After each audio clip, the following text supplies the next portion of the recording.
تو سب سے پہلے میں سر آپ سے یہ جاننا چاہوں گا کہ آپ میرے خیال سے کوئی پچھلے 38-40 سال سے انڈونیشیا میں مقیم ہیں، تو آپ اپنا تھوڑا سا یہ جرنی کوئی سفر بتائیں نا کہ آپ انڈونیشیا کیسے اس سے متعارف ہوئے، وہاں کیسے پہنچے؟ حقیقت یہ ہے کہ یہ 3-4 مسلمان ملک ہیں جو پاکستان ہو گیا، مصر ہو گیا، انڈونیشیا ہو گیا، بنگلہ دیش ہو گیا، تو یہاں پہ کرپشن بہت ہے. تو وہاں کرپشن کے زیادہ الزامات سیاستدانوں پر لگتے ہیں، فوجیوں پہ لگتے ہیں، یا جو سول بیوروکریسی ان پہ؟ ان کا علاقہ ہے آچے، جو کہ اوپر ملیشیا کی طرف ہے آچے، تو وہاں پہ کافی دیر انسرجنسی وہ جھگڑا رہا، وہ مجاہدوں کی طرح نا وہ وہاں پہ چلتا رہا. تو وہ بھی انہوں نے 2002-3 میں اس کو سالو کیا. تو انہوں نے شریعہ لگایا ہوا وہاں پہ اس ایک. سلام اور آداب، نمستے، ست سری اکال، خداون کی آپ سب پر سلامتی ہو، شولوم، نمو بدائے. امید ہے آپ سب دوست احباب خیر خیریت سے ہوں گے. آج میں بالکل ایک نئے انداز اور نئے پروگرام کے ساتھ اور ایک منفرد شخصیت کے ساتھ آپ کی خدمت میں حاضر ہوا ہوں. گزشتہ دنوں میں غامدی صاحب کی صحبت میں ملائیشیا اور انڈونیشیا گھومنے کا مجھے موقع ملا، تو دونوں ملک مجھے بہت اچھے لگے، بہت پسند آیا. وہاں کی معاشرت، وہاں کے جو لوگوں کو شخصی آزادیاں، وہاں پر باقی سارا کچھ، انسانوں کا رویہ جو لوگوں کا، جن سے محدود پیمانے پہ باتیں ہوئی، ملاقاتیں ہوئی.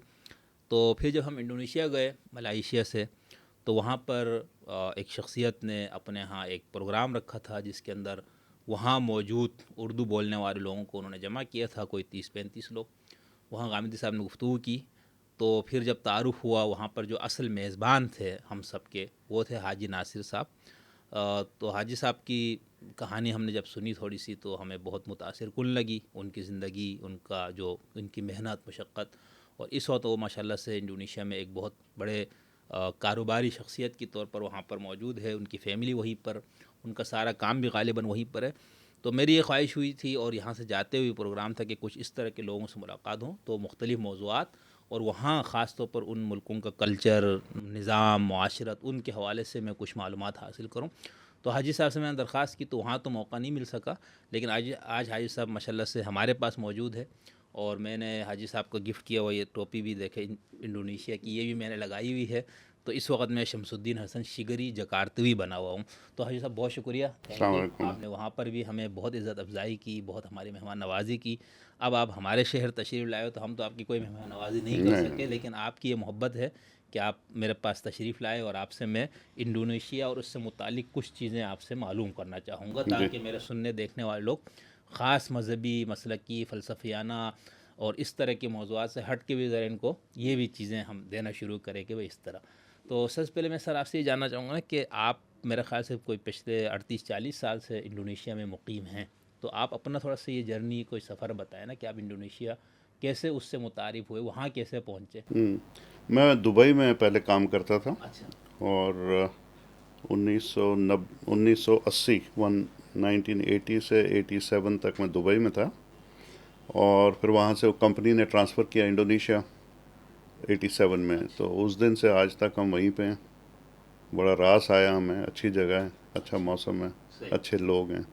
تو جب آپ پہلی بار وہاں تشریف لے گئے تھے، تو وہاں پر آپ کا پہلا تأثر کیا تھا؟ وہاں پر آپ کی جو ذہن میں ابھی تک موجود ہے، یعنی جیسے میں ایک نئے ملک میں جاتا ہوں تو ایک پہلے سے ہمارا کوئی ذہن بنا ہوتا ہے، یوں ہوگا، ایسا ہوگا. اور اس دور میں جب آپ گئے تو سوشل میڈیا اور یہ چیزیں تو نہیں تھی، تو وہی ٹی وی اور اس سے تھوڑے بہت معلومات. تو آپ کا پہلا تأثر ثقافتی یا مذہبی لحاظ سے کیا تھا خاص طور پر؟ مذہبی اس وقت تو جوان ہوتا ہے آدمی، تو اس وقت US ڈالر پہ زیادہ نظر ہوتی ہے کہ بھائی آدمی کیسے پیسے کمائے. تو بعد میں پھر یہ آدمی دیکھتا ہے کہ بھائی، تو پہلا ہوتا ہے کہ بھائی پیسے اچھے تھے وہاں پہ، انکم اچھی تھی، اسکول اچھے تھے، لوگوں کے ساتھ ملنا جلنا تھا، تو بہت اچھے، بڑی وہ بہت عزت کرتے تھے وہ. اس وقت ہمارے علاقے کے لوگوں کو کہیں پہ عزت نہیں ہوتی تھی، اپنے ملک میں بھی عزت نہیں ہوتی تھی، اور باہر دبئی میں تو وہ تو بالکل عزت نام کی کوئی چیز ہی نہیں ہوتا، سمجھتے ہی نہیں تھے کچھ ہم لوگ. تو انڈونیشیا نے کافی انہوں نے عزت کی ہماری. ہندوستانیوں کی، پاکستانیوں کی کافی عزت کرتے ہیں وہاں پہ. تو بڑے اچھے، بڑے ماڈریٹ قسم کے لوگ ہیں. اپنا پوائنٹ آف ویو بالکل وہ اپنے تک ہی رکھتے ہیں، زیادہ بات نہیں کرتے، خاص کر مذہب پہ زیادہ بات نہیں کرتے ہیں عام آدمی. ٹھیک، ہمیں اس پہ بھی آپ سے ایک دو پوچھنی ہے چیزیں، لیکن اس سے پہلے یہ نا آپ ایک اس وقت آپ غالباً نوکری کے طور پر جی جی جی پھر آپ نے اپنا بزنس وغیرہ شروع جی کیا، وہیں ابھی پہ. ماشاء اللہ آپ کامیاب بزنس مین ہیں. تو آج بھی یا اس وقت سے لے کر ابھی تک انڈونیشیا ایک بزنس مین، ایک کاروباری آدمی، ایک تاجر کے لیے کس طرح کا ملک ہے؟ تاجر دوست ملک ہے وہ؟ حقیقت یہ ہے کہ یہ 3-4 مسلمان ملک ہیں جو پاکستان ہو گیا، مصر ہو گیا، انڈونیشیا ہو گیا، بنگلہ دیش ہو گیا، تو یہاں پہ کرپشن بہت ہے. اچھا انڈونیشیا کا بھی مسئلہ ہے؟ ہاں جی بالکل، وہ تو مسلمان لوگ ہیں تو کیوں نہیں ہوگا. تو کرپشن ہے لیکن کام کرتے ہیں وہ. ہاں تو اب وہ لگے ہیں اس کے پیچھے کہ بھائی اس کو، لیکن یہ بیماری ہے. تو یہ بیماری ہے کیونکہ تنخواہیں کم ہیں جو کسٹمز میں ہیں، امیگریشن میں، تو ان کی تنخواہیں کم ہیں، تو ان کو پھر وہ زندگی تو جینی ہے، تو پھر وہ ادھر ادھر سے ان کو پیسے. تو وہاں کرپشن کے زیادہ الزامات سیاستدانوں پر لگتے ہیں، فوجیوں پہ لگتے ہیں، یا جو سول بیوروکریسی ان پہ، اور تاجر لوگ بھی کس ہاں طرح اب انہوں نے کوئی غالباً 15 سال سے انہوں نے ایک اینٹی کرپشن جیسے نیب ٹائپ کا ایک انسٹیٹیوشن بنایا ہے، تو وہ کافی اسٹرانگ ہے. تو منسٹر ابھی ایک کافی بڑا امیر منسٹر کو انہوں نے جیل میں ڈالا ہوا ہے. اور لیکن وہ اس سے کچھ نہیں ہونے والا جب تک وہ گراس روٹ پہ، جب تک لوگوں کو نوکریاں نہیں ملیں، اچھی تنخواہیں نہیں ملیں، تو ان کا اور کوئی ذریعہ نہیں ہے سروائیو کرنے کا. تو بس ٹھیک ہے، اللہ مالک ہے. لیکن انڈونیشیا کا اپنا جو ریاستی، اس کا ملک کا اپنا سورس آف انکم کیا ہے؟ سب کچھ ہے ان کے پاس. پہلے آئل ہوتا تھا، اوپیک کا بہت بڑا ممبر تھا وہ 1985-87 تک، بلکہ اس کے بعد بھی اوپیک کا سب سے لارجسٹ پروڈیوسر تھا انڈونیشیا ایک زمانے. آئل یعنی پیٹرول وغیرہ؟ ہاں آئل. تو پھر ان کو پتہ تھا کہ اب آئل ختم ہو جائے گا، تو انہوں نے آہستہ آہستہ ایکسپورٹ پہ زور دیا. تو اس وقت کم سے کم $300 بلین کا ان کو ایکسپورٹ ہے. کپڑے، کاغذ، پیپر، جوتے، سب نائکی وغیرہ یہ جتنے بھی ہیں ملٹی نیشنلز وہیں سے بنواتے ہیں. ہاں تو انڈسٹریل زونز ہیں، فری زونز ہیں، تو بہت بڑا مارکیٹ ہے انڈونیشیا. تو وہاں لیبر وغیرہ سستی ہے؟ پہلے تھی، اب آہستہ آہستہ ان کے پرائس بڑھ رہے ہیں. ہاں لیبر. ٹھیک. اچھا میں چونکہ خود فلسفے مذہب سے زیادہ میرا تعلق یا دلچسپی ان چیزوں سے ہے، سوشل سائنسز سے متعلقہ، تو میں اس طرح کہیں جاتا ہوں تو میں اس حوالے سے بھی چیزوں کا جائزہ لیتا ہوں، اور اپنے دیکھنے سننے والوں کو اس حوالے سے بھی کچھ چیزیں. تو میں وہاں کا ریاست نظام پہ ہی بات کروں گا، لیکن اس سے پہلے میں تھوڑا سا وہاں کا جو معاشرہ، وہاں کی جو سوسائٹی ہے، اسٹیٹ ہے، اور جو وہاں میں نے پہلے سنا ہوا تھا اور کچھ پڑھا بھی تھا کہ وہاں پر انڈونیشیا واحد ملک ہے جہاں پر 5 مذاہب کو اسٹیٹ اون کرتی ہے. یعنی ہم کہہ رہے ہیں پاکستان جیسے کہا جائے گا بھئی یہ ایک اسلامی ریاست ہے، مثال انڈیا جیسے ہم کہیں گے وہ ایک سیکولر جمہوری ریاست ہے، ٹھیک ہے. سعودی عرب جو ہے وہ ایک بادشاہی لیکن مسلمان اسٹیٹ کے طور پر اس کو جانا جاتا ہے. یعنی ان ملکوں میں ایک ایک مذہب کو انہوں نے اپنا اسٹیٹ کا ریلیجن بنایا ہوا ہے جو ہم جانتے ہیں ابھی تک. تو انڈونیشیا کے بارے میں میں نے یہ سنا تھا کہ وہاں پر اسٹیٹ 5 ریلیجن کو اون کرتی ہے، یا وہاں پر ریلیجن اسٹیٹ کے ریلیجن 5 ہیں، ریکگنائز کرتے. تو ہاں تو اس وجہ سے مجھے اس حوالے سے یہ دلچسپی تھی. تو وہاں پر ہم نے یہ دیکھا جیسے جن علاقوں میں گیا وہاں پر بدھزم کے بھی اثرات تھے، بدھا کے وہاں پر مجسمے یہ سب نظر آئے، اور اسی طرح ہندوؤں کے ہم نے دیکھے وہاں پر. اچھا وہ جو آپ لوگوں نے ایک چھوٹا انڈونیشیا بنایا ہوا ہے وہاں پر، تمن منی، ہاں تو وہاں پر تو بندہ اگر پورا انڈونیشیا نہ دیکھ سکے تو ادھر ہی 4-5 گھنٹے لگا لے تو ایک تاثر بن جاتا ہے کہ یہ ملک ہے. تو وہاں پر ایک بہت تنوع ہے، یعنی تنوع کو ہم کیا بولتے ہیں، یعنی ایک سے زائد مذاہب ہیں، ایک سے زائد کلچرز ہیں، میرے خیال سے ایک سے زائد زبانیں بولنے والے. تو یہ جو بالکل ایک ثقافتی جو چیز نظر آتی ہے، تو وہاں پر مذہبی حوالے سے اگر میں پوچھوں تو اس سوسائٹی میں آپ اس کو کیسے ہمیں بتائیں گے کہ ریاست کا اور مذہب کا آپس میں تعلق، ایک تو یہ تھوڑا سا بتا دیجیے گا، اور دوسرے معاشرے کے اندر جو مذہبی ایک سے زائد ان کا کوئی آپس میں مسائل، جھگڑے، لڑائی، کوئی نفرتیں، اس طرح کی کچھ ہے وہاں؟ ہوتی رہتی ہے بیچ بیچ میں، لیکن 1965 سے 1998-99 تک پریزیڈنٹ سوہارتو، جنرل سوہارتو ڈکٹیٹر تھے، تو انہوں نے 30-35 سال وہاں جو حکومت کی، تو بڑی سخت حکومت تھی.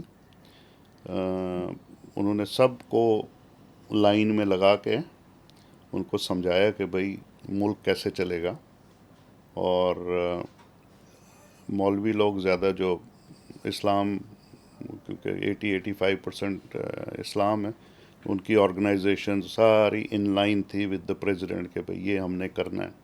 تو ایک چھوٹی سی بات میں آپ کو سناتا ہوں کہ ایک بار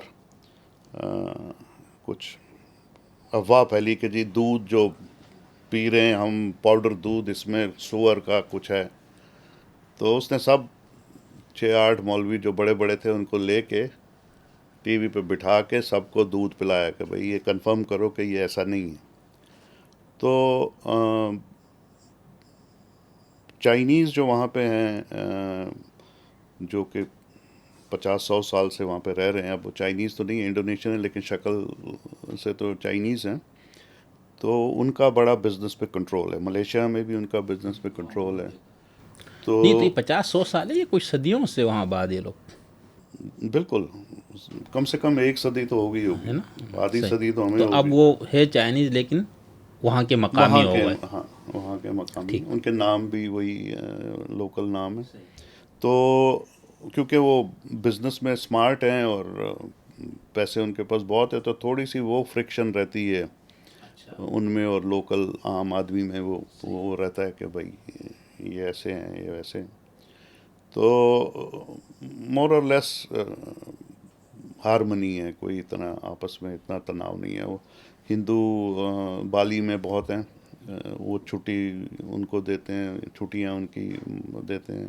چائنیز کی چھٹی پہلے نہیں ہوتی تھی، اب ان کے نیو ایئر پہ بھی چھٹی دیتے ہیں.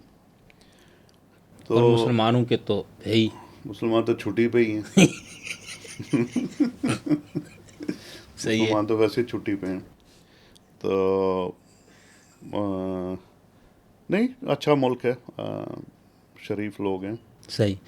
تو وہاں کنفیوشش مذہب کے بھی کچھ لوگ ہیں، یا وہاں ایک دو ہمیں نظر آیا تھا چرچ بنا ہوا تھا، یا وہ علامتی تھا، پتہ نہیں. نہیں، چرچ تو کرسچن تو بہت ہیں. نہیں، ایک یہ کنفیوشش مندر جو چائنا کا مذہب ہے نا، ہاں، کنفیوششزم، اور یہ ہوگا، وہ بھی ہوگا. اچھا، مطلب اس طرح بہت نہیں، ہمیں ایک یا دو نظر آئے کہ کنفیوشش جہاں پہ آپ تھا. ٹھہرے تھے دوسری بار تو وہاں پہ تھے نا. ہاں بالکل ہاں، بالکل. میں نے بھی ہاں دیکھا. جی ہاں بالکل، وہ ہوں گے. صحیح. اچھا، وہاں پر جیسے ہم ریاست اور اسٹیٹ کا آپس میں کیا تعلق ہو، ہم اس کو بالکل ایک سیکولر ریاست کہیں گے؟ یعنی مسلمان آپ نے کہا 80%، اور میرے خیال سے ہم نے جو ابھی آخری وہ پڑھا 28 کروڑ کی آبادی ہے، سب سے بڑا مسلم ملک ہے، یعنی یہاں مسلمانوں کی سب زیادہ اکثریت. تو وہاں اسٹیٹ سیکولر ہے، یا اس کو آپ ایک اسلامی کا لیبل؟ نہیں، سیکولر ہے. بالکل. سوائے ایک ان کا علاقہ ہے آچے، جو کہ اوپر ملیشیا کی طرف ہے آچے. تو وہاں پہ کافی دیر انسرجنسی، وہ جھگڑا رہا، وہ مجاہدوں کی طرح نا، وہ وہاں پہ چلتا رہا. تو وہ بھی انہوں نے 2002-3 میں اس کو سالو کیا. تو انہوں نے شریعہ لگایا ہوا وہاں پہ، اس ایک علاقے میں اوپر شریعہ ایک صوبہ ہے یہ. ہاں، آچے. اور باقی تو سارا سیکولر. نہیں تو یہ آچے صوبہ جو ہے، یہ ہم نے بھی پڑھا تھا، حسن صاحب نے بھی تفصیل سے اس پہ کچھ بتایا تھا.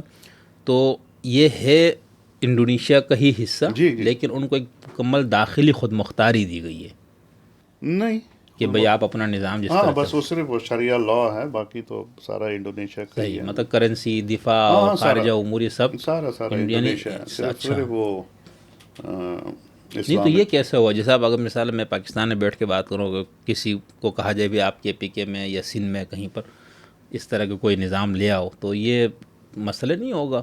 ایک پورا ملک کا اپنا ایک سسٹم ہے وہاں پر. وہ کیونکہ وہ جنگ تھی، ان کے ساتھ گوریلا وارفیئر تھا، مرتے تھے لوگ، ملٹری جا کے وہ جیسے وہ ہوتا ہے وہ.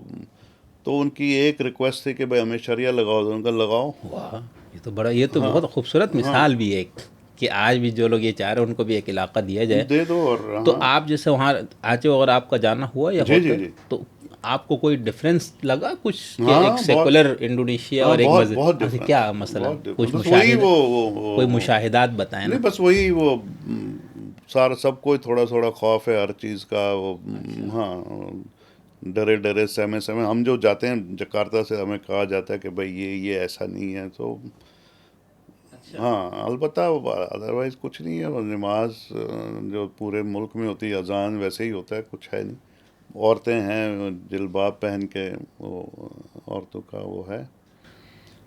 اور عدالتیں وغیرہ جو شرعی فیصلے اور اس طرح کی ہاں چیزیں. ہاں وہ تو سال میں 3-4 بار ضرور خبر آتی کہ جی انہوں نے 15 درے مارے, 20 درے. اچھا بس یہ وہی ہے. خبر آتی ہے اور کوئی خبر نہیں آتی کہ بھائی. اور یہ جو ہاتھ مات کاٹنے کی سزا یہ بھی دیتے لوگ؟ میں نے نہیں ابھی تک سنا. اچھا, وہ یا جو زنا کی جو ایک سزا ہوتی اس کا بھی؟ ہاں اچھا, نہیں یہ وہ نہیں, کوڑے بلکہ موڑے کی چیزیں. کوڑے ووڑے ادھر اچھا ایسے ڈرامہ تھوڑا لوگوں کو دکھانے کے لیے. نہیں تو وہاں جو اسٹیٹ کا سربراہ ہے یعنی آچے کا, وہ جی کیا کوئی مذہبی عالم کے طور نہیں, پر؟ گورنر ہے. گورنر اچھا الیکشن کر کے اچھا اچھا. گورنر. ہاں مذہبی نہیں ہے لیکن یہ کہ بس آئین ان کا یہ دیتا ہے اجازت کہ بھائی تم شریعہ. چونکہ سر آپ بہت عرصے سے مقیم ہیں, اور نہ صرف مقیم بلکہ ہم نے دیکھا وہاں پر ہر مقامی کے ساتھ آپ ان کی زبان میں ہی, پوری زبان آپ کو ایسے آتی ہے میرے خیال سے جیسے مقامی. تو آپ آچے کے لوگوں کے ساتھ بھی آپ کا بزنس کے حوالے سے بھی ویسے بھی تعلق تو ہوگا نا, بات چیت ان کے ساتھ مختلف نوجوانوں سے, بزرگوں سے, خواتین سے, یا جو بھی. تو ہم تو یہ سنتے ہیں کہ جہاں پر آپ مذہب کو ایک اسٹیٹ کے نظام کے طور پر لاتے ہیں تو وہاں پر لوگ اس مذہب سے کافی ان کا دل میلا ہونا شروع ہو جاتا ہے. جیسے ہم سعودی عرب کو دیکھ لیتے ہیں یا ایران کو دیکھ لیتے ہیں, ایک ریاست, یا ابھی ہم افغانستان کو بھی دیکھتے ہیں. تو آپ کو یہ لگا وہاں کے لوگ کوئی اس طرح, میں چونکہ انڈونیشیا میں میرے کسی سے ایسے گپ شپ ہوئی تو اس نے کہا میں آچے سے ہوں, تو مجھے ایک دم, میں نے کہا تو اس نے کہا میں نہیں چاہوں گا کہ وہاں رہوں, میں تو وہاں سے دور رہنا چاہتا ہوں فلاں. تو مجھے لگا کہ وہ خوش نہیں ہے. تو آپ کو ایسا لگا یا لوگ ٹھیک پسند ہے ان کو یہ نہیں سسٹم؟ وہاں کے لوگوں سے وہاں تو ہم نے یہ بات نہیں کی, لیکن جو آتے ہیں وہاں سے ملنے تو ٹھیک ہے. بس ان کا ہنستے ہیں وہ, ان کا جو انڈونیشین کا جو سٹائل ہے وہ ہر بات پہ وہ ہنس کے اس کو ٹال دیتے ہیں کہ بھائی اب کیسے کوئی کہے کہ بھائی یہ ایک مسلمان کے لیے تو بڑا مشکل ہو جاتا ہے نا بولنا کہ بھائی شریعہ لا ٹھیک نہیں ہے. کیسے بولے, کس منہ سے بولے؟ نہیں وہ شکایتیں تو ہوتی ہے نا نہیں کہ تو وہ انسان. تو پھر اب وہ وقت کے ساتھ جب آدمی وہ چینج نہیں ہوتا ہے پھر وہی وہ آدمی کہتا ہے کہ بھائی اب یہی کرو. ایسے ہی نہیں سر, آپ کا چونکہ ایک وہاں کے معاشرے سے بھی تعلق ہے, پھر آپ کا میں نے دیکھا آپ کو مذہبی مباحث ان چیزوں کے ساتھ آپ کا ایک تعلق بھی ہے, سننا پڑھنا دلچسپی لیتے. آپ نے اپنے گھر پہ اتنا بڑا پروگرام رکھا. تو ہمارے ہاں جیسے کہا جاتا ہے نا اسلام ایک سسٹم ہے, ہم اس کو لے آئیں گے, کسی ملک پہ نافذ کریں گے. تو ایک تو جو ہم عام جو آدمی اس کے ذہن میں تو فوراً ہی تصور آتے ہیں, اچھا ہاتھ کٹ رہے ہوں گے, پتھر مارے جا رہے ہوں گے, کوڑے لگ رہے ہوں گے اور عدالتوں میں. لیکن اس کے ساتھ جو ہمارے جدید دنیا میں کچھ مفکرین اٹھے مسلم, تو ان لوگوں نے کہا بھائی یہ تو بہت بات کی چیز ہے نا, اصل تو انصاف ہے, مساوات ہے, لوگوں کو روزگار دینا ہے, انسانی یہ اقدار کا نفاذ ہے. تو آپ کو اس حوالے سے وہاں یعنی کوئی یونیکنیس, آپ کو کوئی انفرادیت نظر آتی کہ وہاں پر روزگار لوگوں کے لیے زیادہ ہے, یا لوگ وہاں سمجھتے ہیں کہ عدل انصاف زیادہ ہے, یا وہاں پر لوگوں کو کوئی وظیفے ریاست کی طرف سے اس صوبے کی اس طرح کی کوئی چیزیں الگ سے ہے, یا صرف یہ چند چیزیں؟ میں اس پہ بڑا پریشان ہوں کیونکہ ہمارا یہ عقیدہ ہے کہ بھائی مسلمان لوگ ہیں, شریعہ ہے. تو 2002 میں جب سونامی آئی تو 2 لاکھ لوگ وہاں کے اسی صوبے میں سونامی مین جو ایکٹیو تھا آچے میں 2-2.5 لاکھ لوگ بیچارے مر گئے. ابھی پھر کچھ پیچھے بھونچال آیا تو پھر, تو میں تو اس چیز کو اگر مذہبی اپنے انداز سے دیکھتا تو یہ تو سزا ہے خدا کی. ایک قسم سے سزا ہی ہے بھائی, اتنا بڑا ملک ہے, 2.5 لاکھ لوگ وہاں مر رہے ہیں جو کہ بڑے کٹر مسلمان ہیں, جو کہ بڑے شریعہ لاء میں رہتے ہیں. تو یہ میرے خیال میں اس کا کوئی لیکن وہاں معاشرت پہ کوئی آپ کو الگ سے کوئی نہیں نظر آ رہا تھا کہ نہیں نظر آتا کہ وہاں پر باقی انڈونیشیا سے کوئی بہتری کوئی سنا چیز ہے چرس ورس وہیں سے آتی ہے اچھا انڈونیشیا میں نہیں باقی جیسے ہمارے یہاں کہتا ہے افغانستان سے چیزیں ہاں تو میں نے نہیں کوئی دیکھا کہ بھائی آچے میں کوئی انہوں نے بڑا کمال کیا ہو. ہاں. اچھا سر وہاں پر آپ نے بھی اپنی گفتگو میں بتایا تھا اور اس کی تاریخ کے اندر کہ ادھر بھی یعنی سویلین اور فوج کا آپس میں ہمیشہ جھگڑا رہا، لیکن اس مسئلے کو انہوں نے کوئی طریقے سے حل کیا تھا. وہ کیا تھا؟ کو سنا کہ انہوں نے فوجیوں کو بھی اسمبلیوں پارلیمنٹ میں. ہاں یہ تھوڑا سا اگر یہ بتائیں. ہاں نہیں وہ پریزیڈنٹ سوہارتو نے جب حکومت سنبھالی تو انہوں نے امریکنوں کو تو سب کو تو ڈیموکریسی چاہیے نا، ڈیموکریسی نے کہا ٹھیک ہے بھائی ڈیموکریسی تو ڈالیں ووٹ نا. تو انہوں نے جتنے سال وہ 5-6 ٹرمز وہ جو تھا تو وہاں پہ ایک بلڈنگ مطلب جیسے اس علاقے کی ایک بلڈنگ میں 300 ووٹر ہیں، ان کا نام پتہ ہے 300، تو وہ جا کے 300 ووٹ ڈالتے تھے اور ان کو پتہ لگتا تھا کہ بھائی 300 کے 300 ہماری پارٹی کو ملے، اور جس نے نہیں دیا تو اس کو پھر وہ ٹھیک کرتے تھے. تو اسی دوران آئی تھنک 500 ممبر کا ہاؤس ہے انڈونیشیا میں، تو 100 سیٹ جو تھی وہ آرمڈ فورسز کی تھی. اچھا. ابری بولتے ہیں وہاں پہ، تو 100 آدمی ان کا بیٹھتا تھا پارلیمنٹ میں. تو جو بھی ہوتا تھا اور وہ ووٹ سے آتے تھے؟ نہیں، وہ نامینیٹڈ ہوتے. اچھا.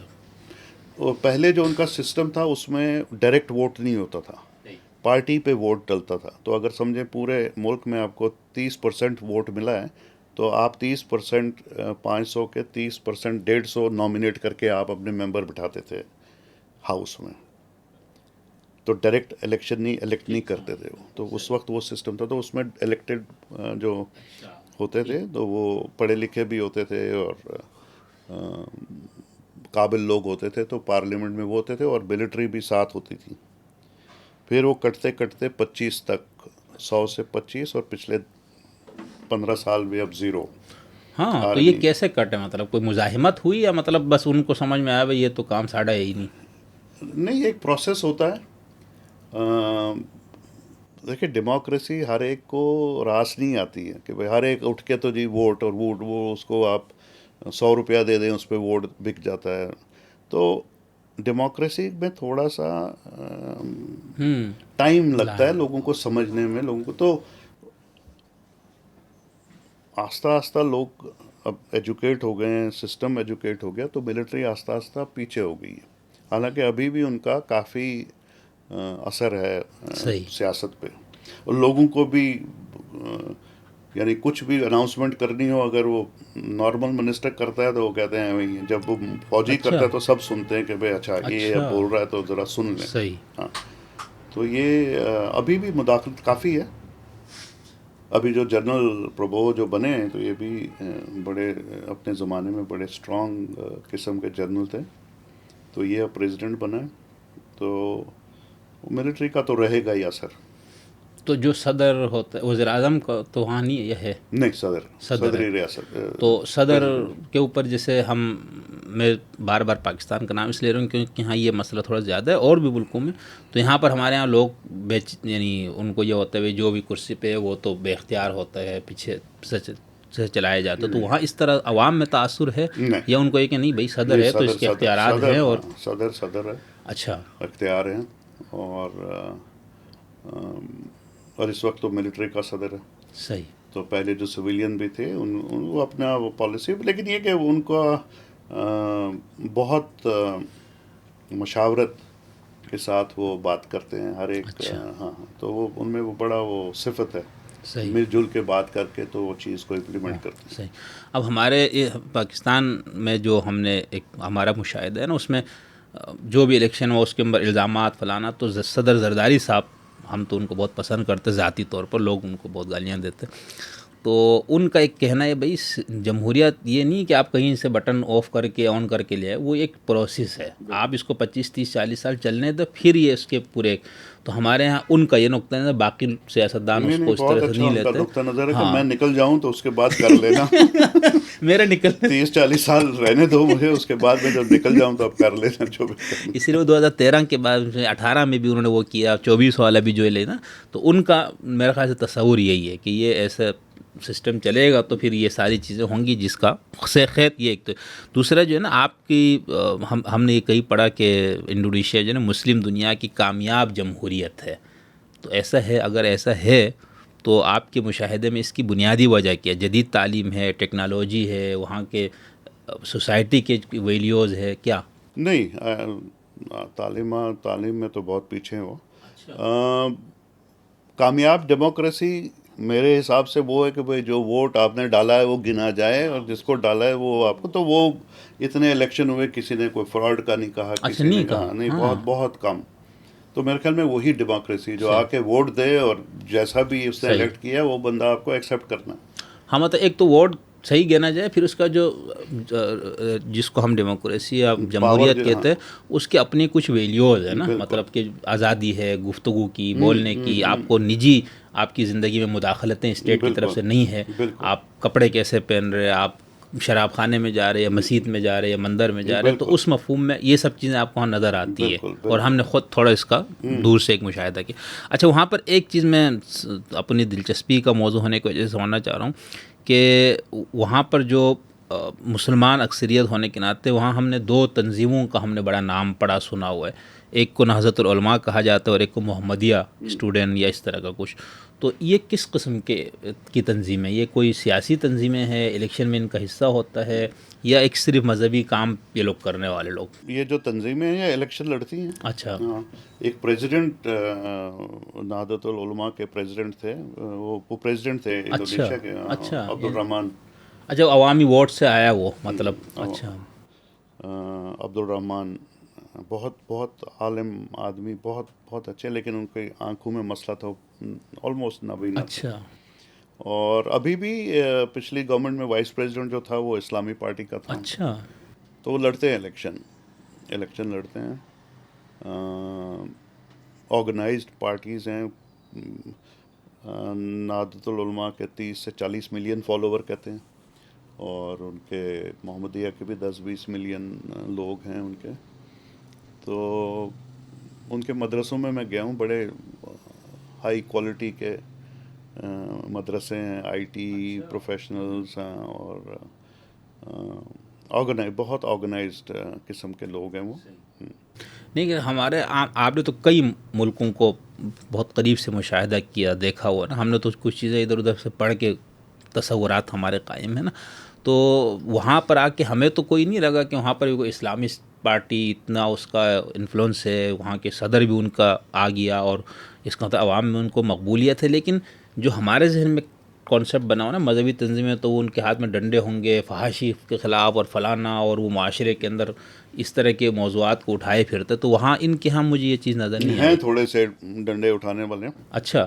رمضان میں خاص کر وہ اچھا یہ ہوتا ہے، کرتے ہیں، بٹ بہت کم ہیں، اور ان کو پھر وہ ٹھیک بھی کر لیتے ہیں. ان کو اپنے حدود کا پتہ ہے کہ بھئی ریاست اور پھر ہم جو ٹھیک ہے. اچھا، وہاں پر جو تعلیم جیسے مدرسوں کا آپ نے کہا، تو یہ جو مدرسے یا جو مذاہب کی عبادت گاہیں وغیرہ، تو یہ ایک آزاد لوگوں کے ہاتھوں میں یہ، یا اسٹیٹ سارا اس کا انتظام کرتے، تنخواہیں، ان کا دیکھ بھال، خرچہ مرچہ سارا؟ نہیں، وہ تو ان کے ہی ہیں اپنے. جو یہ نہضت العلماء محمدیہ جو ہیں ان کے اپنے ہی وہ خرچے پہ چلتے ہیں. سعودی فنڈڈ ہیں، سنا سعودی سے ان کو کافی ایڈ ملتی ہے، تو وہ اپنا خود وہ چلاتے ہیں. تو وہاں کے مقامی تاجر لوگ بھی تو تعاون کرتے ہوں گے، جیسے ہم پاکستان وغیرہ میں دیکھتے ہیں تو تاجر لوگ اس طرح کے اداروں کو سپورٹ کرتے ہوں گے، ضرور کرتے ہوں گے. مطلب جیسے آپ کو اندازہ چندہ کا، ہم تو یہاں دیکھتے ہیں نا مذہبی پارٹیاں، جماعتیں یا جو مدارس چلانا، ان کا تو سارا کام چندے سے چل رہا ہے. چندہ ملتا ہے ان کو. تو وہاں کے مقامی لوگ بھی صدقہ خیرات، زکوٰۃ وغیرہ کا جو سسٹم ہے وہ ان کو دیتے ہیں. اچھا اچھا، ٹھیک ٹھیک. اور ایک اور چیز بس یہ آخری اسی حوالے سے، انڈونیشیا میرے خیال سے جو مسلمان وہ شافعی ہے. تو وہاں پر شیعہ سنی جھگڑے، یا وہاں پر یہ احمدی تو چلو ہمارے یہاں کا مقامی ہے، تو اس طرح کے وہاں پر نہیں ہے، دوسرے فرقے نہیں ہیں مسلمانوں کے؟ شیعہ اتنے نہیں دیکھے میں نے. اچھا. احمدی تھوڑے سے ہیں. اچھا, وہ تو یہاں سے گئے ہوئے جو, یا وہاں کے مقامی بھی کچھ؟ اب وہ کنورٹ ہو گئے ہوں گے وہاں پہ, تو ہوتے ہیں کبھی بیچ بیچ میں, بہت سال پہلے, اب تو کافی دیر سے کچھ نہیں سنا. صحیح صحیح. اچھا, ہمارے یہاں تو یہ کہا جاتا ہے کہ اس وقت ایتھیزم زیادہ لوگوں کو پھیل رہا ہے, خاص طور پر مذہبی سوسائٹیوں میں بھی, تو وہاں پر آپ کے نوجوانوں سے بات چیت ہوتی ہے, جدید پڑھے لکھے لوگ, تو وہاں پر آپ کو کیا لگتا ہے ان کا ریلیجن سے کوئی تعلق ہے؟ اگر ہے تو وہ محض ایک پیدائشی ہے, ایک جذباتی ہے, یا کوئی ایک فکری و شعوری ہے, یا وہ مذہب سے ذرا دور ہو رہے ہیں؟ نہیں, مذہب سے وہ دور نہیں ہے. اچھا, مذہب سے وہ دور نہیں ہے. ان بحثوں میں وہ نہیں پڑھتے ہیں. جیسے ہمارے لوگوں کو بہت شوق ہے بحث کرنا نا, کہ بھائی یہ صحیح ہے, یہ نہیں, تو وہ اس چکر میں نہیں ہے. خطبہ ہو رہا ہوتا ہے, اس سائڈ پہ بیٹھ کے وہ سگریٹ کوئی پی رہا ہوتا ہے آرام سے, اس کو کوئی نہیں بولتا کہ یار تو کر کے بجھا کے, تو وہ اتنا انٹرفیئر نہیں کرتے ہیں کہ بھائی تم کیسے اور ہم کیسے, اور یہ آپ کا اسلام کیسا ہے اور ہمارا اسلام کیسا ہے. تو وہ کافی یونیفائڈ ہیں. نماز میں نے دیکھی کافی قائم ہے, نماز پڑھتے ہیں لوگ. رمضان میں بالکل روزہ کافی,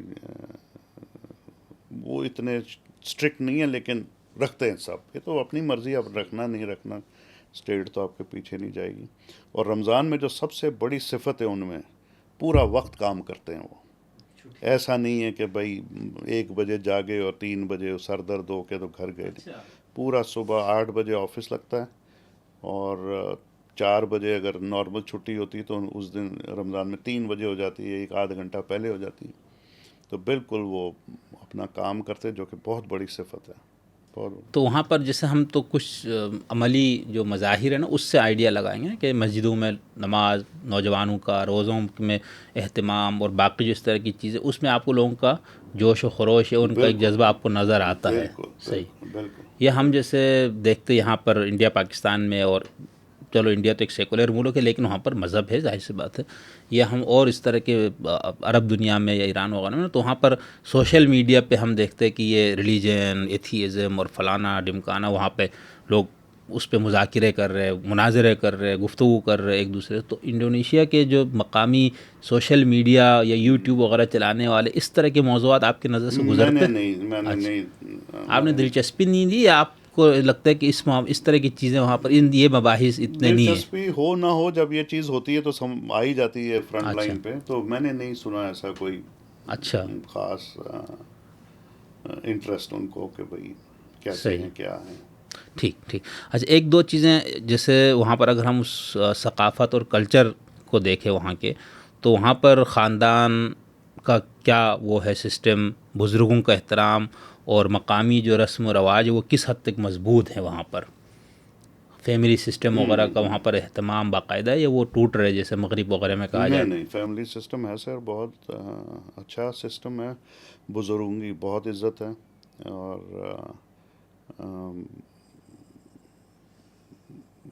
کافی مطلب ہمارے جیسے ہی ہیں. اچھا اچھا, ٹھیک. اچھا, ایک اور چیز میں نے وہاں دیکھا, وہاں پر میں جس مارکیٹ میں کہیں پر ہوٹل میں کہیں جاتا ہوں, تو خواتین کو میں نے صف اول میں کام کرتے وہاں سب معاملات کو دیکھا. تو ہم جس ملک سے یا جن علاقوں سے جاتے ہیں نا, تو ہمارے لیے تھوڑا سا اتنا, یہاں بھی اب ہو گیا لیکن وہ اس پہ ہمارے یہاں مباحث چلتے رہے, اور یہ حرام فلانا. تو وہاں پر خواتین بہت فعال ہے وہاں میرے خیال سے, بزنس میں بھی, سیاست میں, تعلیم میں. اور وہاں ان کو کوئی, یعنی جیسے ہمارے یہاں تو کہتے ہیں کہ اس طرح کے معاشروں میں ہراسمنٹ وغیرہ کا بھی مسئلہ ہوتا ہے عورتوں کو, تو وہاں اس طرح کی شکایتیں ہوتی یا اس حوالے سے نہیں ہے؟ بہت کم, بہت کم. اس طرف ان کا دماغ نہیں ہے ان چیزوں میں, کہ وہ بالکل فضول باتوں میں انہیں انوالو ہوتے ہیں. عورتیں کام کرتی ہیں اور بہت اچھا کام کرتی ہیں. اور میرے خیال میں اس وقت دنیا میں اگر ترقی کرنی ہے, جب تک عورت ترقی نہ کرے تو یہ دنیا نہیں چل سکتی. انڈیا میں بھی بہت عورتیں آگے آئی ہیں, انڈونیشیا میں, تھائی لینڈ میں, ملیشیا میں, ہر جگہ, سنگاپور میں, ہر جگہ جو ہے عورت آگے ہے, کام کر رہی ہے. اس سے انکم میں بھی فرق پڑتا ہے, سب چیزوں میں فرق پڑتا ہے. تو جب تک وہ نہیں ہوگا تب تک ملک پیچھے رہیں گے. صحیح. اچھا سر, وہاں جو مقامی فلمی صنعت ہے یا ڈرامے وغیرہ, وہ مضبوط ہے، اور وہ کیا وہاں مقامی زبان میں یہ چیزیں کیا موضوعات جیسے آپ ہم کو لگتا یہ ہے کہ بڑا مزے کا بہت وہاں پہ جو ہے نا جنات اور کالا جادو اور یہ پتہ نہیں کہاں سے انہوں نے سیکھا ہوا ہے، تو بڑا ان کو اس میں شوق ہے. اچھا ہاں تو جو لوکل فلمیں ہیں اس میں بس وہ بھوت آ رہا ہوتا ہے اور دھواں بن رہا ہوتا ہے اور وہ سارے ڈر رہے ہوتے ہیں رات کو. ہاں دیکھتے بھی رات کو بیٹھ کے پوری وہ جن، اور صبح وہ ڈرے ہوتے ہیں. پتہ نہیں وہ کہاں سے انہوں نے سیکھا ہے. باقی ہندوستانی فلمیں بہت مشہور ہیں، ڈرامے انڈیا کے، نہیں مہابھارت. تو ان کو وہ زبان سمجھ میں آتی ہے؟ ڈبنگ ہے، او سارا اچھا. ڈبڈ ہے. ہاں اچھا وہاں یہ سسٹم بہت بہت مضبوط ہے زبردست. ہاں ڈبنگ کا. ڈبنگ بہت اچھی ڈبنگ ہے، ہاں بہت اچھی ڈبنگ ہے. جیسے ہم ساؤتھ انڈین فلمیں ہمیں تھوڑا دیکھتا ہوں تو وہ ہندی ڈبنگ میں، تو ڈبنگ وہاں ڈبنگ بہت اچھی، پتہ ہی نہیں لگتا کہ ڈبنگ ہے. بالکل اچھا بالکل ڈبڈ ہیں. اور انڈونیشین فلمیں بھی بنتی ہیں، انڈونیشیا میں بھی ہیں پروڈیوسر جو اچھے. اور اس حوالے سے وہ مکمل آزادی ہے میڈیا پہ، فلم سازی، آپ جس طرح کی چیزیں بنانا چاہیے، یا کوئی آپ کو معاشرت، آئی تھنک اقدار، مذہب، ہمارے ہاں تو یہ چیزیں سب دیکھ کے شاید یہ لوگ بناتے ہیں نا، تو زوال پذیر ہے. آئی تھنک سینسر بورڈ ہے وہاں پہ. فیاش قسم کی وہ فلمیں نہیں بنتی، لیکن ہاں ٹھیک ہے. بس اچھا کوئی کسی سے شکایت نہیں سنی کہ بھائی پکچر بین ہو گئی ہے، یہ ہو گیا وہ ہو گیا. اچھا آخری حصے کے کچھ سوالات، ایک دو ہاں تعلیم اور اس کے حوالے سے. ایک تو آپ نے مدارس کا ذکر کیا، تو ہم جن معاشروں سے ہم جاتے یا ہمارا تعلق ہے نا، وہاں پر دینی مدارس کا پورا ایک جال بچھا ہوا ہے، پھر جدید یونیورسٹیوں کا، پھر ان دونوں کے درمیان قربت کتنی ہے، خلیج کتنے ہے. تو آپ انڈونیشیا میں بھی کیا اس طرح ہے کہ دینی مدارس اور جدید یونیورسٹیاں، ان میں کوئی خلیج ہے یا کوئی مکالمہ ہے آپس میں ان کا ربط تعلق؟ نہیں یہ خلیج ہی ہے. ہاں وہ کیونکہ ہر ایک اپنا ہی سمجھتا ہے نا کہ بھائی میرا ہی سسٹم جو ہے اچھا ہے، تو ایجوکیشن میں پیچھے ہیں. اللہ کے فضل سے 4-5 مسلمان ملک جو ہیں وہ پیچھے ہی ہیں. میں ابھی ایجپٹ مصر گیا تھا تو بڑا افسوس ہوا دیکھ کے کہ بھائی خوبصورت لوگ، اسمارٹ، تگڑے، ایجوکیشن کا پوچھا تو کہتے ہیں نہیں ایجوکیشن ہماری اچھے نہیں. تو میں نے کہا یار تمہارے تو دبئی اور سعودی میں سارے پروفیسر جو ہیں جتنے بھی ہیں سب یہ مصری ہیں. کہتے ہیں ہاں بس وہ جاتے ہیں یہاں پہ کچھ نہیں. تو بہت شرم کی بات ہے یہ جو 4-5 بڑے ملک ہیں ادھر تو کچھ بھی کیونکہ نہیں میں تو طالب علم کی طب جو چیزیں پڑھتا ہوں تو اردو کے بعد زیادہ چیزیں میں عربی میں دیکھتا ہوں پڑھنے کے حوالے سے کہاں نا. پہ اپنی جو مطالعے کی چیزیں نا، جو میرے دلچسپی کے موضوعات ہیں، تو اس میں تو جب بھی دیکھتا ہوں تو مصری کا ہی کام نظر آتا ہے عربی میں. دوسروں کے لیے، نہیں اپنوں کے دوسرا لیے نہیں. جیسے میں آپ مغرب کی کسی بھی یونیورسٹی اور افلاطون سے لے کر ابھی تک جتنے بڑے بڑے دماغ گزرے، ہر کام آپ کو عربی میں ملتا ہے. اور بالکل. جب دیکھتے بندہ کہاں کا، مصر کا ہے. الازہر یونیورسٹی سے، جرمن الازہر سے، فرینچ ہاں سے اور انگلش سے، سب زبانوں سے ترجمے ان کے ہاں موجود ہے. تو یہ تو بڑا کام ہے. تو ہاں آپ کہہ رہے ہیں کہ تعلیم کا معیار، تو آپ کے جو انڈونیشیا ہے وہاں پر کیا یونیورسٹیاں کے اندر تحقیق، ریسرچ، اس حوالے سے بھی کوئی ان کا کوئی نام کبھی آتا ہے؟ کچھ میں بھی نے نہیں. تو ابھی تک نہیں سنا. اچھا نہیں بہت سلو ہیں. اچھا. بہت اور وہاں غیر ملکی لوگ پڑھنے مرنے آنے کا کوئی رجحان ہی نہیں ہوگا کہ دوسرے ملکوں سے لوگ اسکالرشپ پہ، یا جیسے ہم ترقی یافتہ ملکوں میں جاتے ہیں. نہیں. اچھا صحیح. اور دوسرا یہ کہ آپ بہرحال میرے خیال سے انڈونیشیا میں آپ ایک غیر ملکی کے طور پر ہی آپ کا تعارف ہے نا، مقامی نہیں، آپ کا رسم، شکل، صورت سب سے پتہ لگ جاتا ہے بھئی یہ یہاں کا نہیں. تو ایک غیر انڈونیشین ہونے کے ناطے، اور 30-40 سال سے وہاں کاروبار اور بزنس اور سب میں، تو آپ کو کیا لگتا ہے وہاں کے لوگ اس طرح ذرا آپ کو مشکوک یا حسد کی نظروں سے دیکھتے ہیں، یا ناپسندیدگی سے، یا ان کے ہاں بہت ویلکمنگ کا نظریہ پائے جاتے ہیں ان کے رویوں میں؟ ویلکمنگ ہی ہوتا ہے. اچھا کیونکہ وہ سمجھتے ہیں کہ بھائی یہ باہر سے آیا ہے تو اس کے جو سکلز ہوں گے، اس کا جو نالج ہوگا ہم سے اچھا ہوگا، امپروو کریں گے. تو وہ ان میں وہ اسپرٹ ہے کہ بھائی فارنر آیا ہے، اس کی اچھی کوالیفیکیشن ہے، یہ کچھ کرے گا. اور پھر وہ کچھ لوگ ایسے بھی ہوتے ہیں جو کہتے ہیں کہ یار یہ اس میں کیا اتنا خاص ہے جو مجھ میں نہیں ہے. تو وہ تو چلتا رہتا ہے. اچھا بس آخری 2-3 سال مختصر والے نا، آپ 38-40 سال سے وہاں، تو اتنے عرصے میں سب سے بڑی تبدیلی جو آپ نے بہت چونکا دینے والی جو آپ نے محسوس کیا ہو، یہ بہت بڑی تبدیلی آئی ہے اس پورے 40 سال میں، ایسی کوئی چیز آپ کے ذہن پہ نقش ہے؟ یہ آئی تھنک یہ ڈیموکریسی، یہ جو ملٹری سے سویلین رول میں آنا، میرے حساب سے یہ بہت بڑی چینج ہے، اور صحیح معنوں میں چینج ہے. ایسا نہیں ہے کہ بھائی صرف دکھانے کے لیے نہیں ہے، تو اچھا چینج ہے یہ. کافی اب لوگوں میں ایجوکیشن میں بھی اب امپرومنٹ آ رہی ہے. چل رہے ہیں، صحیح ڈائریکشن میں چل رہے ہیں. اور دوسرا جیسے انڈونیشین معاشرے کو ہم دیکھیں، بہت بڑا ملک، بہت بڑی آبادی، بہت مسلم اکثریتی ملک، تو اس معاشرے سے باقی جو مسلمان آپ کے ممالک ہیں وہ کیا سیکھ سکتے ہیں؟ ان کو کیا وہاں سے چیز پک کرنی چاہیے؟ آپ کے سامنے سب ہے، مسلم سوسائٹیز یا مسلم ممالک بھی، آپ کا اپنا ذاتی مشاہدہ بھی ہے اور جانتے بھی، اور ایک انڈونیشیا. میں اس لیے یہ مسلمان اسلام یوں پوچھ رہا ہوں، اور کوئی وجہ نہیں. اسلامی، آپ مجھے کوئی ایسا ملک بتائیں کہ جی وہاں سے ہم نے یہ پک کرنا ہے. نہیں تو اسی لیے ہم نے انڈونیشیا کا پوچھا نہیں، ہے. میں یہی کہہ رہا ہوں کہ باقی 57 ملک ہیں، تو 56 ملک سے مجھے یہ بتایا کہ کیا پک کرنا ہے، تو میں آپ کو پھر 57 انڈونیشیا سے بولوں نہیں، یہ ہم پک. یہ دیکھیں نا، ابھی آپ نے جمہوریت کی جو مثال دی، مسلم ممالک میں کہاں جمہوریت ہے؟ کوئی ایک ملک جس کو ہم کہیں نا مثالی جمہوریت یہاں پر ہے، کوئی نہیں ہے ہماری نظر میں. تو میرے خیال سے مجھے تو کوئی نہیں نظر آ رہا ہے 57 ممالک میں. تو یہ تو چیز سیکھی جا سکتی ہے نا، اگر یہ لوگ جمہوریت، اس کو کیا سیکھنا ہے؟ کہ بھائی کس طرح سے آپ اس ایک نظام کو اپنے ملک کے حساب سے کیسے آپ ڈال سکتے ہیں. تو اس میں تو کوئی سبق ہے یا نہیں جی، سبق تو مطلب ان لوگوں سے سبق یہی ہے کہ بھائی ایک ان میں صبر بہت ہے، یکجہتی ہے، خواہ مخواہ کے جھگڑے فضول. آئی تھنک ایک آپ کے ملک کے ساتھ جو ایک ڈفرینس ہے وہ یہ کہ وہ دشمنی نہیں ہے، کوئی دشمن نہیں ہے. ان کا؟ اچھا، ہوتا ہے نا بارڈر پہ صحیح ادھر صحیح. دشمن ہے، ادھر دشمن ہے، تو پھر وہ دوسری ایک دماغ دوسری طرف جاتا ہے، تو ان میں امن ہے. تو ہمارے یہاں تو یہ دونوں ملکوں کی بدقسمتی ہے نا، کہ باپ آپ نے ایک دوسرے سے دشمنی ہی پالی ہوئی ہے، جی تو اب دونوں اسی پہ لگاتے جا رہے ہیں، تو اس کو یہ چیلنج نہیں ہے. ہاں، یہ چیلنج نہیں ہے، بہت اس سے بہت فرق پڑتا ہے سائیکی پہ پوری. لیکن اس کی فوج تو ہم نے سنا بہت بڑی فوج ہے، تو وہ کس لیے رکھے پھر؟ فوج اس لیے کہ بھائی ایک تو آزادی کے بعد کمیونسٹ کا بڑا خطرہ تھا کہ بھائی یہ کمیونسٹ آ جائیں گے انڈونیشیا میں، تو اسی لیے وہ سہارتو کی جو سرکار تھی اس کو سب ویسٹ نے سپورٹ کیا کہ بھائی کمیونزم نہیں آنا چاہیے انڈونیشیا میں.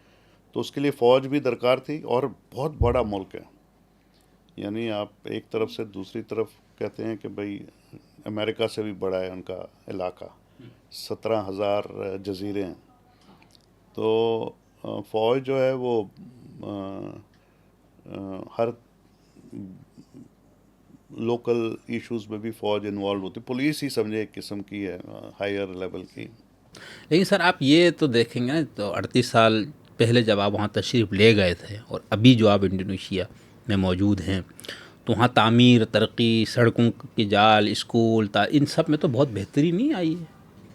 ہم نے تو صفائی بہت دیکھی آپ کے ہاں، صفائی بہت بہت صاف لوگ ہیں، بہت. سڑکوں پہ کہیں کچرے نہیں، اس طرح ڈھیر ہمیں کہیں نہیں نظر. اپنا اپنا سوچ کا طریقہ ہوتا ہے. تو میرے لیے، میرے والد صاحب جج تھے، تو میرے لیے جس ملک میں قانون نہ ہو تو وہ ملک مجھے یہاں سے ہضم نہیں ہوتا ہے. تو قانون وہاں پہ بھی اندھا قانون ہی ہے، جس کی لاٹھی اسی کی بھینس. ہاں، تو بس ٹھیک ہے. لیکن آپ تعمیر اور ترقی وغیرہ کو تو دیکھ رہے ہیں نا وہاں پر، اس حوالے سے کام تو ہو رہے ہیں نا. سر، بلڈنگ، آپ کو میں ایک بلڈنگ دے دیتا ہوں اور کہتا ہوں اسکول چلائیں. انڈونیشیا میں دیں گے یا یہاں پر دیں گے آپ مجھے؟ یہیں پہ دیتا ہوں. چلے خیر. تو بلڈنگ سے اسکول تو نہیں بنتا نا، بلڈنگ تو ٹیچر سے بنتا ہے. تو ملک جو ہے وہ اصولوں پہ بنتا ہے، رول آف لا جسے بولتے ہیں. تو جہاں لا نہ ہو یا لا میں کمپرومائز ہو، تو وہ میرے حساب سے بڑی وہاں امپرومنٹ کی ضرورت ہوتی ہے. وہ تو وہاں پر بھی اس کی ضرورت ہے. بہت ضرورت ہے، صحیح. بہت ضرورت ہے. تو جہاں پہ لا نہ ہو، نہیں تو آپ کے پاس پھر آپ اس ملک کے علاوہ آپ کو اور کون سا آپ ہے ایسا ملک جس میں آپ کو پھر آپ تو اپنی مرضی سے رہ رہے ہیں نا, جی تو آپ کے پاس متبادل نہیں ہے کہ آپ کسی اور جگہ شفٹ ہو جائے اگر وہاں, یا آپ کو لگتا ہے کہ بھائی جتنے ممالک ہم نے دیکھے. نہیں, ہم تو پیسے کے وجہ سے دیکھتے ہیں نا, ہم تو بزنس مین ہیں, ہم تھوڑی دیکھتے ہیں کہ بھائی یہ وہی تو اس حوالے سے آپ لوگوں کے لیے بہت اچھا تو ماحول ہے. بزنس مین کے لیے تو اگر لا کمزور ہو تو بیسٹ ہے, تو پیسے دے کے وہ کام کرائے گا. ہمارے ملک ریاض نے کہا تھا پہیے لگانا ہے. پہیے جو ہیں, ہاں ہمارے تو پہیوں پہ ہی ہوتے ہیں ہمیشہ. صحیح. اچھا تو وہاں پر وہ تو پیسہ کمانا ایک دوسری چیز ہے, صحیح. کیسے سوسائٹی بنتی ہے, کیسے لیکن جیسے نا ملک کی جو آمدنی ریاست کی اور جو ان کے پاس وسائل اور مسائل دونوں آپ کے سامنے ہیں نا, اتنا عرصہ وہاں رہے, آپ گہرائی سے ان چیزوں کو دیکھتے ہیں, تاجر کو تو زیادہ اس کی نظر ہوتی چیزوں پہ, تو اس حوالے سے آپ کو یہ لگتا ہے کہ جتنے ان کے وسائل ہیں, سورسز ہیں اسٹیٹ کے, اس حساب سے ملک پہ لگ رہے یا نہیں؟ نہیں, اچھا, سوال ہی کتنا فیصد آپ کہیں گے لگ رہا ہے مثال؟ سوال ہی نہیں, وہ تو کھا گئے, جنہوں نے کھانا تھا وہ تو کھا گئے پیسہ, تو وہ تو کچھ بھی نہیں لگتا لوگوں پہ. جو ہاں, انڈونیشیا تو سب سے ان کے تو یہ, ملائیشیا میں پھر ایسی کیا چیز تھی جو ملیشیا کا بھی انہوں نے اس کو 15 سال جیل کیا نا, اس کو پرائم منسٹر کو. اچھا کل کی نیوز ہے, وہ جو نجیب تھا, سٹنگ پرائم منسٹر نہیں گزشتہ 10 سال پہلے سٹنگ تھا اچھا. اس کو, تو ابھی 15 سال انہوں نے پھر اس کو ابھی اندر کیا. تو ملیشیا میں بھی یہی حال ہے. ملیشیا کون سا کوئی, نہیں تو وہاں تو سب تعمیر ترقی تو ہمیں نظر آئی ہے, یا تو ہم نے اپنے جہاں سے ہم گئے اس سے موازنہ کیے. سر تعمیر اور ترقی لوگوں کے حق اور حقوق سے اس کا کوئی نہیں ہے. نہیں, جیسے لوگوں کے جو لائف اسٹائل ہے وہاں پر ہم نے بڑی شاندار لوگوں کو, ہر بندے کے پاس اچھی گاڑیاں اور یہ سب چیزیں بھی دیکھی, گھر بھی بڑے اچھے بنے ہوئے نظر آتے تھے. تو لائف اسٹائل لوگوں کا یا ان کی جو ایک پر فرد کی جو آمدنی ہے, اس حساب سے آپ کو نہیں لگتا کہ ان کی زندگی, کیا کہنا چاہیے مجھے, وہ آپ کی تاجروں کی, آپ کی بزنس مین کی زبان ہے نا, کہ اس میں آپ کو بہتری نہیں نظر آئی کہ وہاں عوام میں معاشی طور پر ان کی کوئی بہتری؟ نہیں, بہتری تو ہے نا, بہتری تو آپ وہ جو انڈیکیٹرز ہیں, جو آپ انڈیکیٹرز ہیں اس کو اگر دیکھنا تو بہتری تو ہے, لیکن اس کے ساتھ اور کیا کیا موو کرنا چاہیے وہ نہیں ہے. صحیح. اچھا آخری میں ایک سوال یہ پوچھنا چاہوں, آپ بزنس مین ہونے کے ناطے اگر ہماری گفتگو سننے والے یا جو اردو ہندی بولنے والے اس ایشیا کے لوگ, ان کے لیے وہاں پر بزنس مین یا کاروباری لوگوں کو ہم سنتے ہیں ملائیشیا جا رہے ہیں, دبئی جا رہے ہیں, فلانا جا رہے ہیں, تو اس طرف رجحان ہے یا نہیں؟ اگر نہیں ہے تو کیوں نہیں ہے, اور ان کے لیے کوئی مواقع آپ کو نظر آتا ہے اگر یہ لوگ وہاں پر رخ کریں؟ نہیں, کافی ہیں سر, بہت فارن انویسٹمنٹ کافی ہے, ہر جگہ سے لوگ ہیں.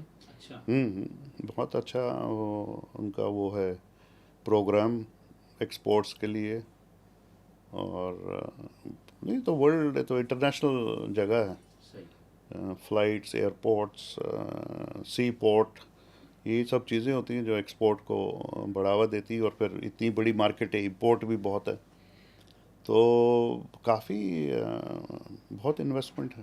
نہیں, جیسے ہم کچھ ملکوں میں سنتے ہیں نا, وہاں کاروبار دوست ملک نہیں ہے, وہاں پر قوانین اس طرح کے ہیں, ایک فائل کام ہونے میں آپ کو اگر 1 گھنٹے کا کام ہے تو 10 دن لگ رہے, پھر آپ کو ہر کام کے لیے الگ الگ آفیسز, دفاتر ادھر جانا پڑتا. تو وہاں اس حوالے سے کاروبار دوست ہے. ہاں, انہوں نے اس کو بڑا اچھا کیا ہے, بہت اچھا فارن انویسٹمنٹ کے لیے بڑا اچھا کیا ہے اس کا ماحول. تھینک یو حاجی صاحب, بہت شکریہ. میں بس پتہ نہیں کچھ ایسے سمجھنے کے لیے کچھ میں چاہ رہا تھا اس ملک کو, ریاست کو, معاشرے کو, وہاں کے کلچر کو, اور آپ کے اپنے ذاتی مشاہدات اور تجربات سے میں خود بھی مستفید ہونا چاہ رہا تھا, اور انشاءاللہ ہمارے دیکھنے سننے والے بھی اس سے مستفید ہوں گے. تو پھر کبھی انشاءاللہ آپ سے کہیں بھی دوبارہ ملاقات ہو تو ہم دوبارہ آپ کے ساتھ بیٹھیں گے. تھینک یو سر, بہت شکریہ جی, آپ نے بہت ٹائم دیا مجھے.